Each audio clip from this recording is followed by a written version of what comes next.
Բարի օր, ազատության հարցերին է պատասխանելու Արդարադատության նախարար Ռուստամ Բադասյանը, շնորհակալ եմ պարոն Բադասյան այս հնարավորության համար։ Արտակարգ դրությունից սկսենք, շատ համառոտ, այն երկարաձգելու ձեր հիմնավորման մեջ կավելացնեիք դրույթ, որ պետությունը, իրավապահները պատշաճ վերահսկողություն չեն իրականացրել այս ամիսներին եւ ուստի դրա հետևանքով է նաեւ վիճակը վատթարացել։ Կարծում եմ ոչ նման ձևակերպման հիմքեր չունենք, իհարկե թերություններ եղել են եւ այդ թերությունների մասին կառավարության նիստի ընթացքում խոսվել է, որ բնականաբար հսկողական միջոցառումների որակը պետք է ավելանա եւ բնականաբար դա կնպաստի ընդհանրապես վարակի դեմ պայքարում, բայց ասել, որ դա է եղել պատճառը կամ դա հիմնական պատճառներից է ոչ։ Բայց պարոն Բադասյան, հակառակ դեպքում շատերը լուրջ չեն ընդունում ոչ վարակը, ոչ էլ արտակարգ դրությունը, ասում են դե այն ժամանակվա պես մի երկու օր կստուգեն, հետո արդեն վերջել, կուզենք դիմակը կունենանք, մոտներս չենք ունենա, այս պատմությունն էլ կավարտվի։ Ոչ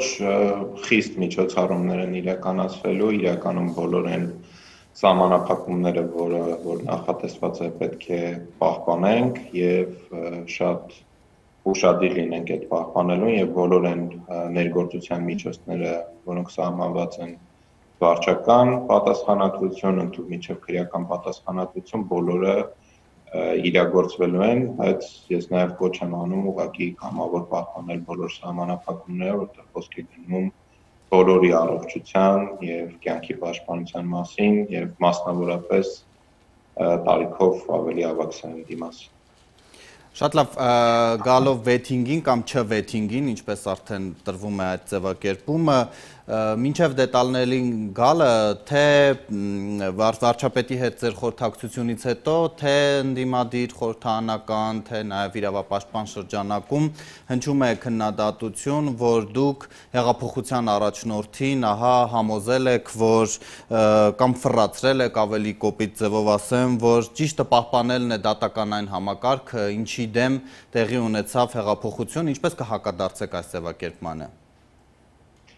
Ես երևի ավելի լավ կլինի նախապատմությանը անդրադառնամ, որովհետև երևի թե նման ձևակերպումներին հակադարձելու անհրաժեշտություն ու կարիք էլ չկա։ Նայեք,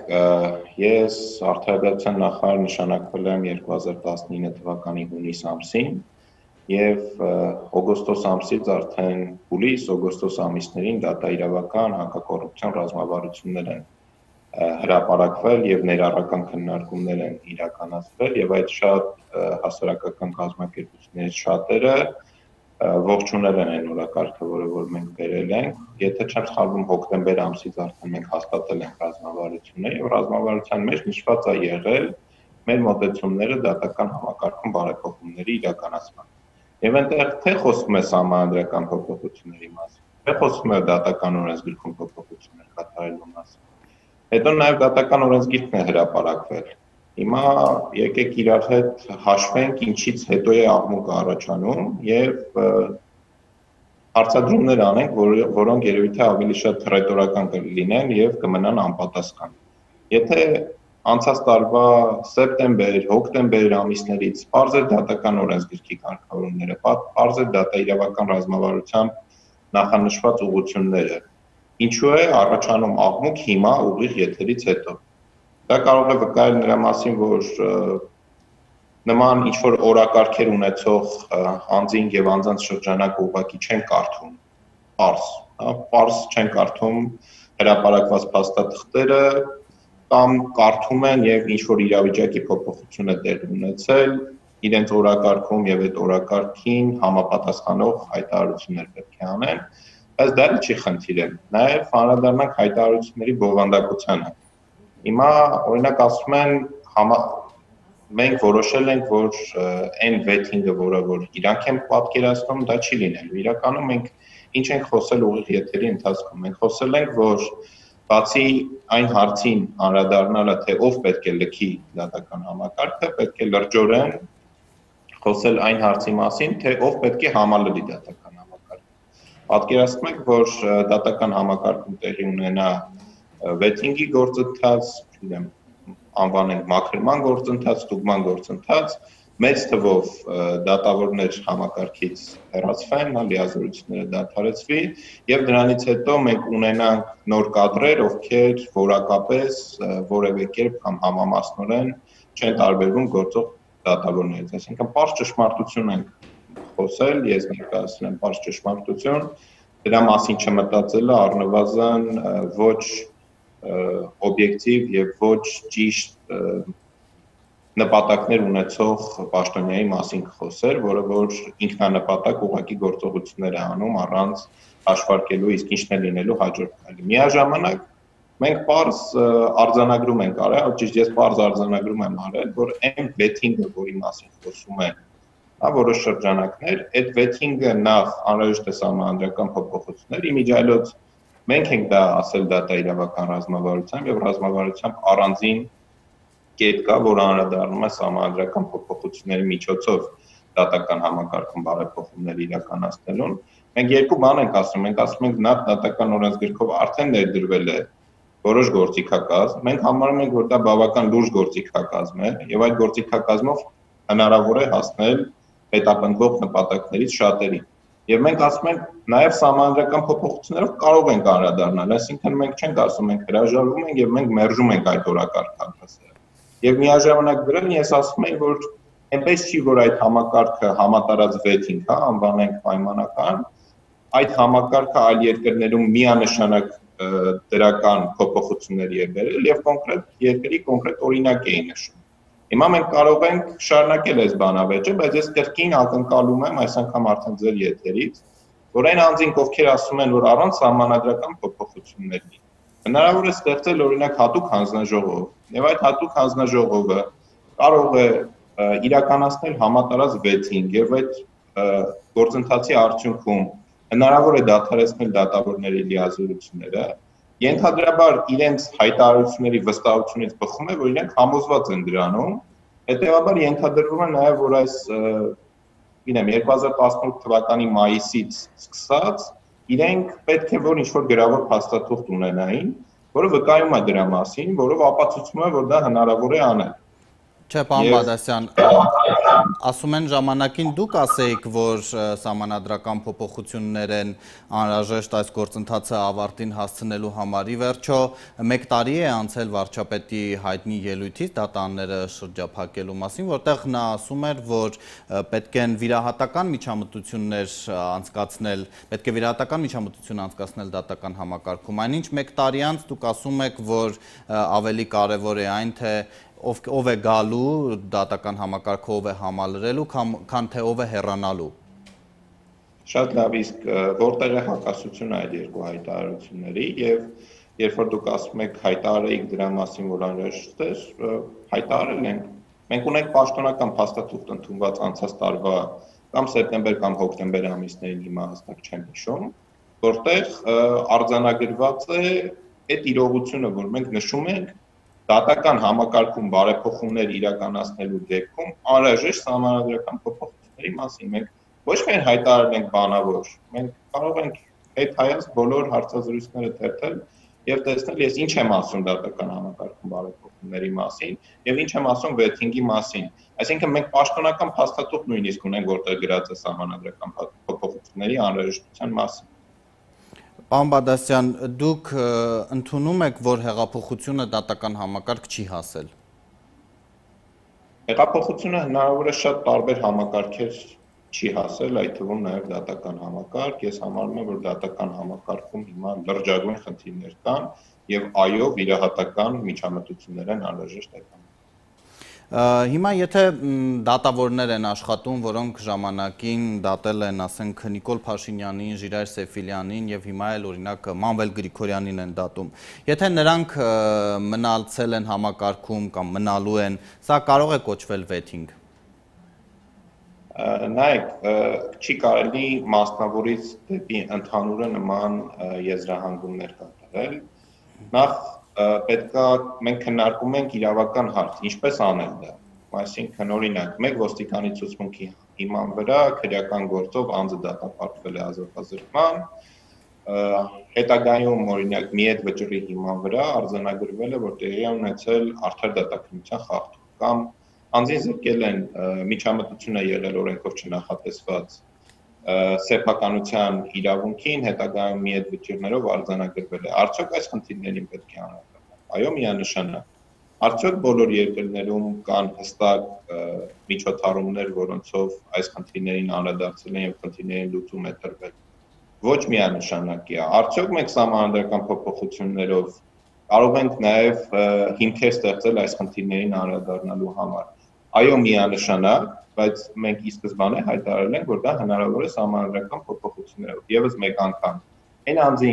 անձանց խմբերը, ովքեր կարծում են, որ դա հնարավոր է անել առանց սահմանադրական փոփոխությունների, խնդրեմ, իրենք հնարավորություն ունեն այդ օրակարգը հրապարակելու, գրավոր փաստաթուղթ, նախագիծ, հայեցակարգային մոտեցում, հիմնավորում հրապարակելու եւ ապացուցելու հանրությանը, որ դա հնարավոր է առանց սահմանադրական փոփոխությունների։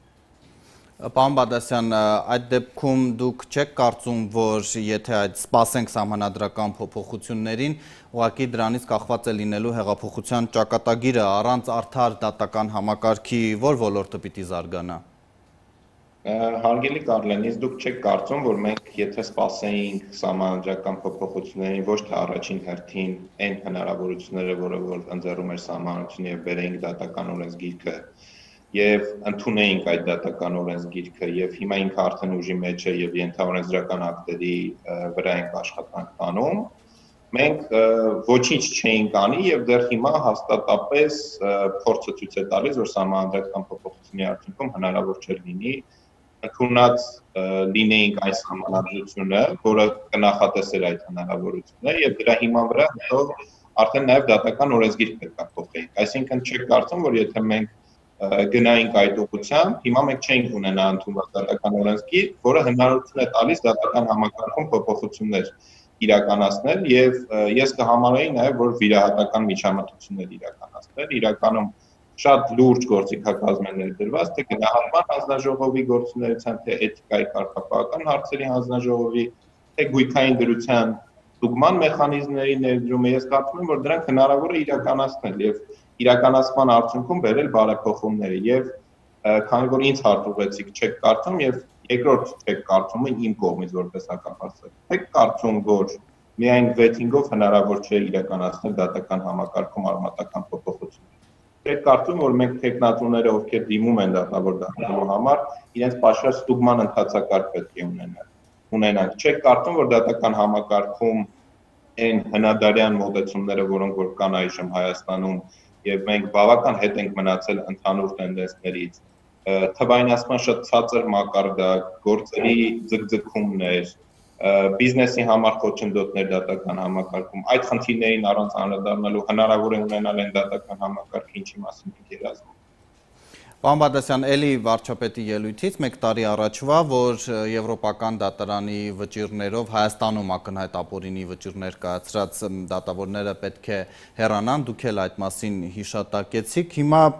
էլի այդ հարցն է գալիս, որ նախ ազատվենք ակնհայտ անարդար ապօրինի վճիռներ կայացրած դատավորներից, փաստվել է, որ նրանք մարդկանց հետապնդումներին ընդամենը իրավական փաթեթավորում են տվել եւ այլն, նոր հետո միայն անցնել մյուս բարեփոխումներին, ասենք մինչև 1 միլիոն դրամ աշխատավարձով խրախուսել դատավորներին, որ այդ ինքնամաքրումը տեղի ունենա։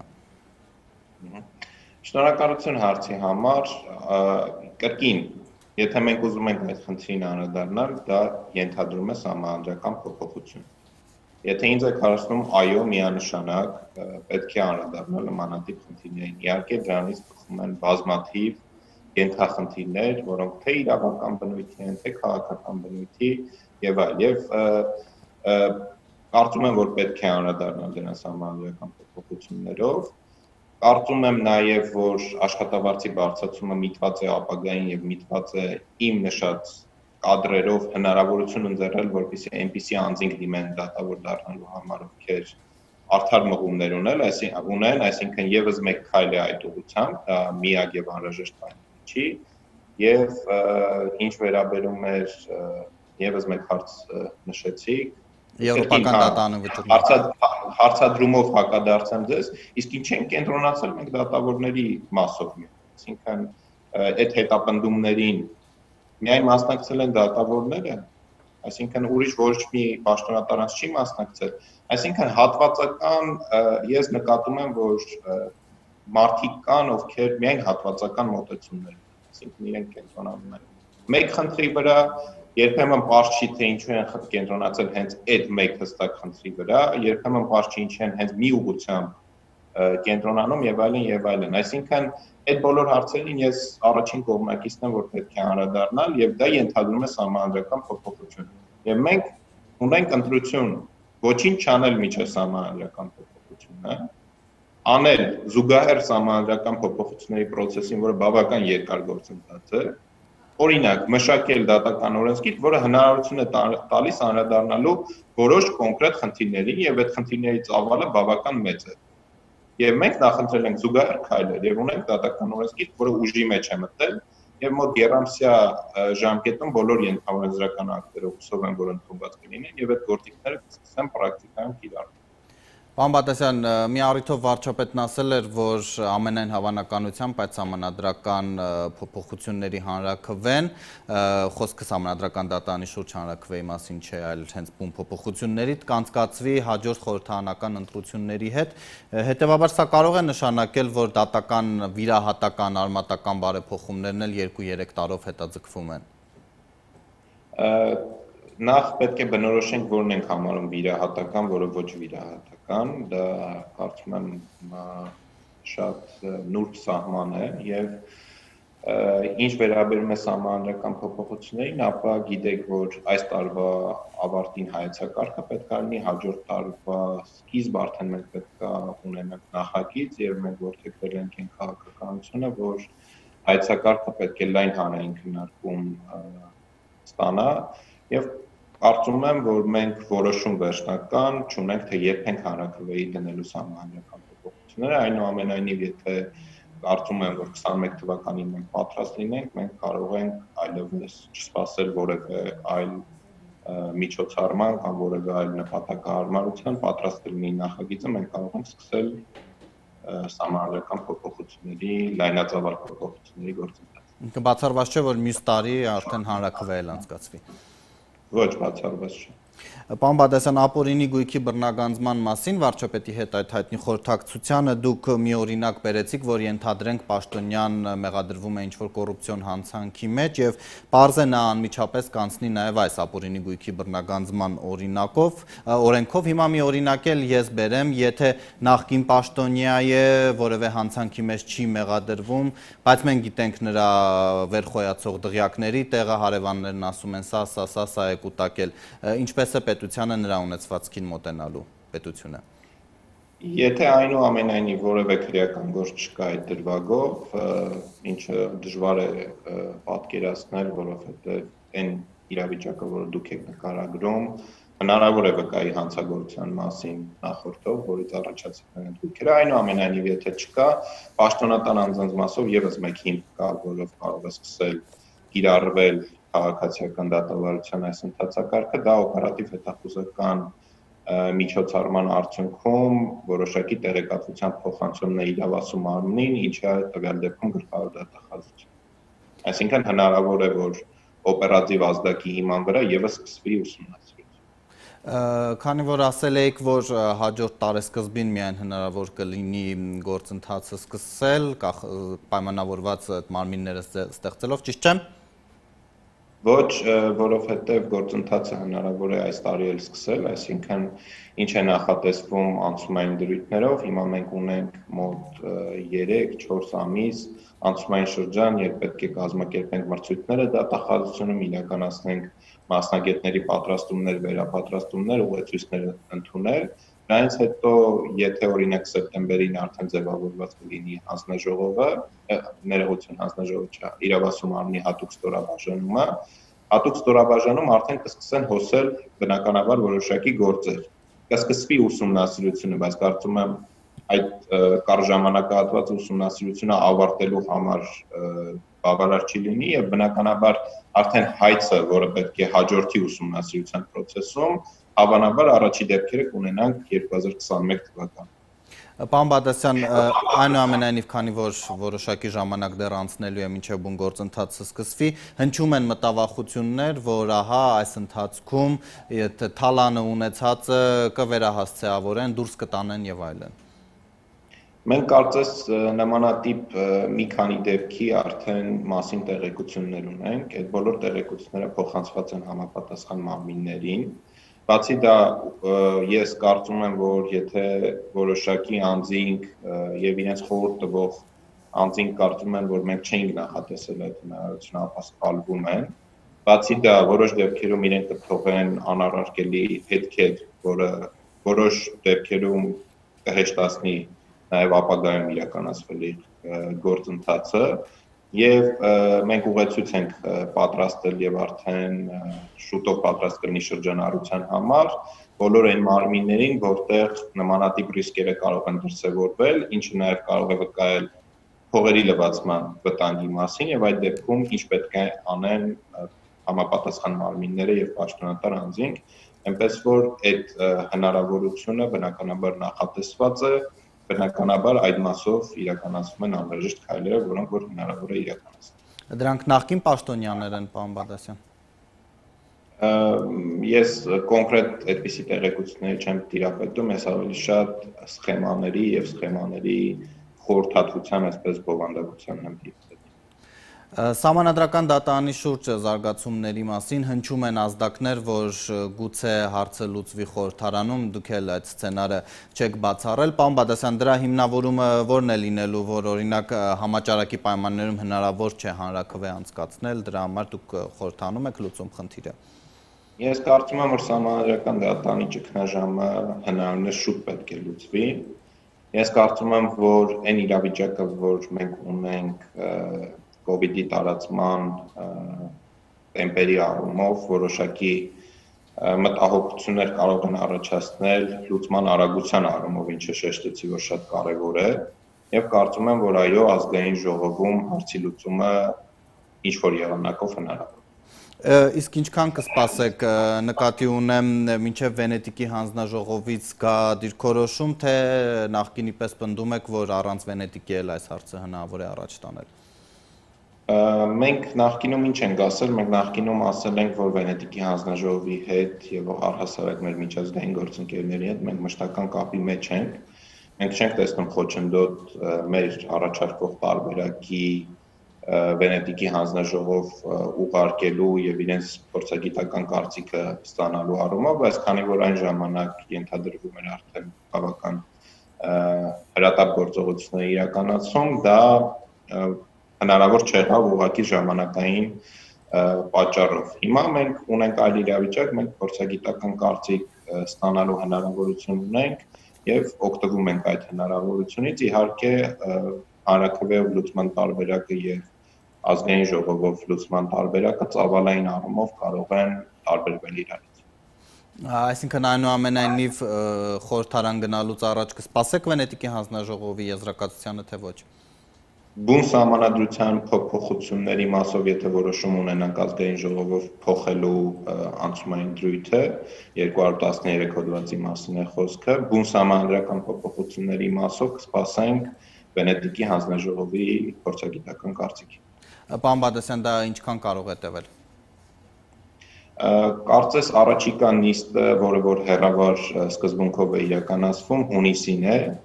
Իհարկե դա Վենետիկի հանձնաժողովի տիրույթում է, երբ կտրամադրվի, բայց կարծում եմ հունիս ամսվա ընթացքում մենք կստանանք փորձագիտական կարծիք։ Շնորհակալ եմ հարցազրույցի համար, հիշեցնեմ Ազատության հյուրն էր Արդարադատության նախարար Ռուստամ Բադասյանը։